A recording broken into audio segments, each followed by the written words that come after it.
मैं सारा एक बार डिस्क्राइब कर देता हूँ हमने क्या सीखा और कैसे सीखा। ठीक है, देखो हमने सबसे पहले ये जाना कि किसकी क्या पोजीशन है, अपने सिलेक्शन को लेके कौन कहाँ पर है और क्या है, वो सबसे पहले अपन ने जाना। तो इससे पहले अपन ने एक छोटी सी चर्चा की अनसर्टेनिटी क्या, तो एग्जाम तो होगा यार, जब इतना कुछ हो गया है तो। और दूसरा पेपर इजी आएगा, एनसीईआरटी एनटीए बना रही पिछले साल का और इस साल का, दूसरी बात डिस्कस की।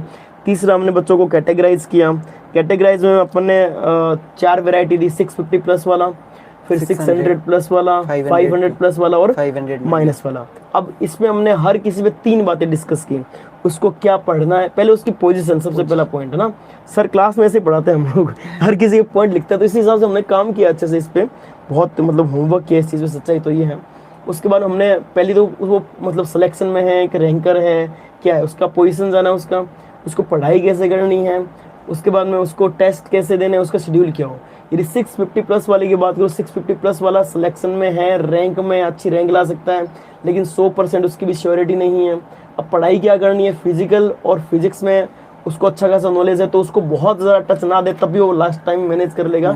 इनऑर्गेनिक ऑर्गेनिक बायो को अच्छे से मैनेज करें। उसका कनेक्शन बहुत जरूरी है, कनेक्शन से न्यू कनेक्ट करके रखो, सीधी सी बात है। और आप तो लूप में सिर्फ आगे से ही मत पढ़ा करो, पीछे से पढ़ाई स्टार्ट न्यू वे से स्टार्ट करो। मतलब पीछे से मतलब 10 बार स्टार्ट किया और 10 बार पहले 3 पेज ही पढ़े, पहले बर्बाद है वो। 30 बार तो आपने पढ़ लिया 3 पेज, लेकिन आगे कुछ पढ़ा ही नहीं, तो मतलब ही नहीं। पीछे से स्टार्ट करो, बीच में स्टार्ट करो, लाइन से क्वेश्चन आता है एनसीईआरटी में, तो ये देख लो लाइन टू लाइन। फिर हमने बोला कि इनका जो पेपर है, तो आप एक दिन में कम से कम 2 कंप्लीट मतलब टेस्ट कंप्लीट सिलेबस पेपर दें और उनका एनालिसिस जरूर करें। उनमें जो चीज़ रह गई उन्हीं पर्टिकुलर टॉपिक पे काम कर सकते हो। और उसके बाद रहा शेड्यूल, तो आपको बहुत ज़्यादा पढ़ने की ज़रूरत नहीं, बहुत ज़्यादा परेशान होने की ज़रूरत नहीं है। आप 5-7 घंटे पढ़ दो, बहुत है। उसके अलावा योगा पे और दूसरी बातों पे थोड़ा ध्यान दो। एवरेज 5 घंटा मेडिटेशन वगैरह, स्पिरिचुअलिटी, उस पर ध्यान दो, एवरेज 5 घंटा। उसके बारे में बात करूँ, जो बीच सेकंड जो वैरायटी थी 600 प्लस, ये वो बच्चा है जो आज असमंजस में कि हमारा सिलेक्शन होगा कि नहीं होगा। तो इस असमंजस के लिए एक बात बता दो, तुम रैंक फाइटर बन सकते हो और कोई ये नहीं कह सकता कि तुम सिलेक्ट नहीं होगे, भले तुम बीच में हो, एकदम बीच सीमा पे खड़े हो एकदम, अच्छा कोई टेंशन लेने की जरूरत नहीं है। यदि बात करो आपको पेपर देने की, तो आप कंप्लीट सिलेबस टेस्ट, आप पढ़ाई की बात करो तो वापस पढ़ाई का पैटर्न सेम है जो 650 प्लस वाला था। लेकिन यदि बात करो आपको पेपर की, तो पेपर को आपको टॉपिक वाइज कुछ पेपर देने हैं, उसके अलावा टॉपिक वाइज के अलावा आप लोग कंप्लीट सिलेबस टेस्ट, लेकिन एक एटलीस्ट आप दे, कम से कम एक पेपर तो आप दे ही दें, और दूसरे दिन होना चाहिए, दूसरे दिन वो होना चाहिए अच्छे से।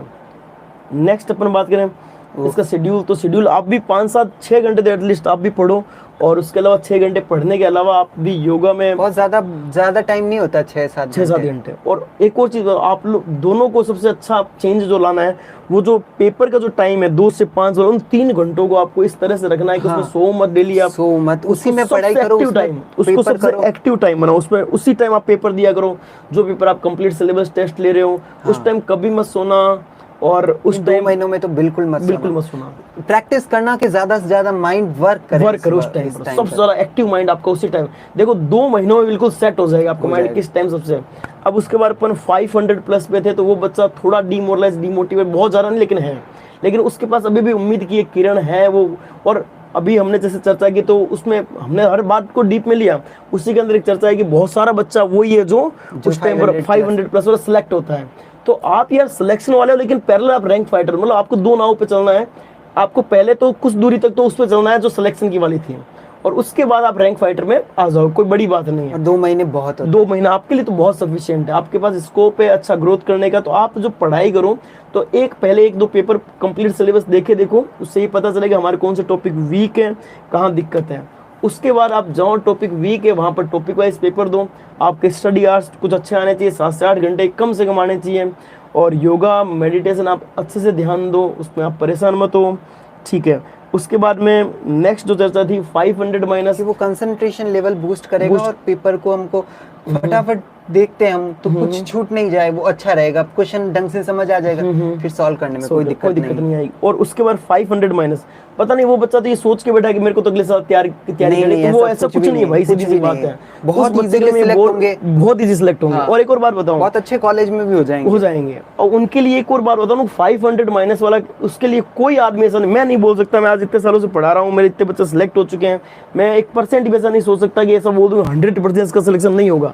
इवन मैं ये भी भी नहीं बोल सकता कि इनका 50% चांस है सिलेक्शन नहीं होने का, ऐसा कुछ नहीं पिछले भाई साल साहब। ही देख लिया था हमने। देख लिया था इनके साथ वाले बच्चे, जब हमने बहुत सारा काम किया, चर्चा की, बातें की, उससे बहुत कुछ, मतलब ऐसा नहीं कि हमने अभी तुम्हारे सामने उतर के आगे कुछ थ्योरी नहीं है, हम लोगों ने 2-3 दिन से बहुत बढ़िया डिस्कशन, हैवी डिस्कशन चला है, उसके बाद एक कंक्लूजन सामने आया कि इसके कितने दोस्त थे, कैसे थे, क्या था, इसलिए हर चीज को अंदर अपन ने डिस्क्राइब किया अच्छे से, हर एक बात खोल लिया। हर कॉलेज में एसएमएस में मेरा दोस्त है, मैं हर जगह यार, सीधी सी बात एसएन है, में है, बिल्कुल। जेएलएन में है, कोटा में है, उनकी हर की एक कहानी और हर कहानी का एक, बिल्कुल देख लो। ऋषिकेश में है, और यहाँ क्या कहते रहे, रायगढ़ में, रायगढ़ है वहां पर है, तो हर जगह है दोस्त। हर किसी की अपनी कहानी थी, उस कहानी का तो स्टोरी था, हमने डिस्कस किया होती है और तुम्हारे सामने बात रखी है।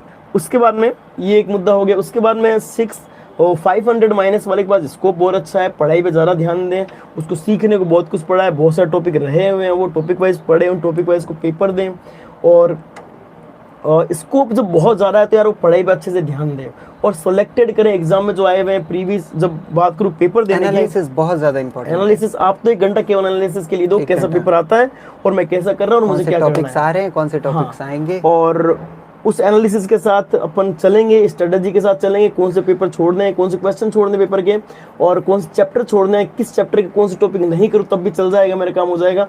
तो आप 1-1.5 घंटा एनालिसिस को दोगे तो आप अच्छा कर पाओगे, ठीक है। तो ये बात भी होगी मुद्दे वाली। और इसके बाद में आप पेपर को से दोगे। ये जो 500 माइनस वाले जिनके 350 एवरेज हो, ये सब करने के बाद भी रहेंगे तो सिर्फ 1-2 नंबर से। ये देखो, ये बहुत बड़ी बात है यार, मतलब कभी कभी ये सुनाना बहुत अच्छा लगता है कि यार 2 नंबर से रह गया, अगले साल मैं कर लूंगा, ये सुनाना बहुत बड़ी बात होती है। फिर तो वो रैंकर होगा, रैंकर होगा भाई, अगले साल तो रैंकर होगा, सीधी सी बात है। ये फाइट हारना मत, छोड़ना मत, ठीक है। तो ये लिखा नहीं है फाइट टिल एंड, ये लिखा है यार, बिलीव, इसमें भरोसा रखो, अंत तक लड़ेंगे, जीत जाएंगे, सीधी सी बात है। और इस वीडियो का पर्पज ये था कि तुम्हें अंत तक लड़ाएंगे हम, सीधी सी बात है। और अपने आप भरोसा रखो, अंत तक लड़ोगे तो जीतने, मैं तो जब तक आप प्रयास कर रहे हो तब तक आप हारे नहीं हो, आपने प्रयास करना छोड़ दिया तो आप हार गए हो, सीधी सी बात है। वो सर का एक वीडियो है ना कि या तो आपको सीख मिलेगी या जीत मिलेगी यार, हार तो कुछ है ही नहीं इस धरती पे भाई, सीधी सी बात है। एक बहुत प्यारा शॉट बनाया था उस पे। और उसके बाद हमने पेपर की बात की, तो पेपर में हमने मेनली ये बोला था कि पेपर आप लोग मतलब दो, तुम टॉपिक वाइज ज़्यादा से ज़्यादा दो, और 2-4 दिन में एक कंप्लीट सिलेबस दो ताकि एक आइडिया लगता रहे।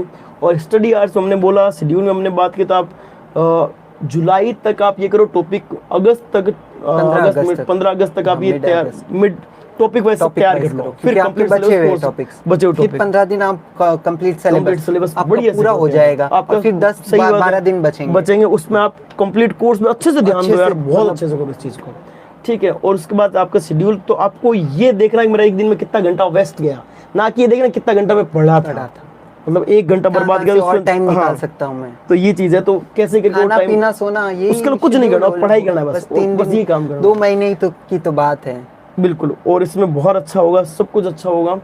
और बस 2 महीने के लिए वो पोलर बियर हाइबरनेशन में नहीं चले जाते, चले जाओ बस, खत्म, मतलब तुम हो या नहीं हो, तुम्हारे अलावा किसी को पता ही नहीं चलना चाहिए, सीधी सी बात। और वैसे भी अभी सब कुछ ऑफलाइन हो चुका है, मतलब ऑनलाइन हो चुका है, तो वो कोई दिक्कत नहीं, आने जाने का झंझट कुछ नहीं है, तो बढ़िया से। तो यार नो डाउट यार, ये सेशन जो हम लोगों ने लिया है सिद्धार्थ ने और मैंने मिलके, तो उम्मीद करता हूँ यार तुम लोगों के लिए बहुत हेल्पफुल रहा होगा।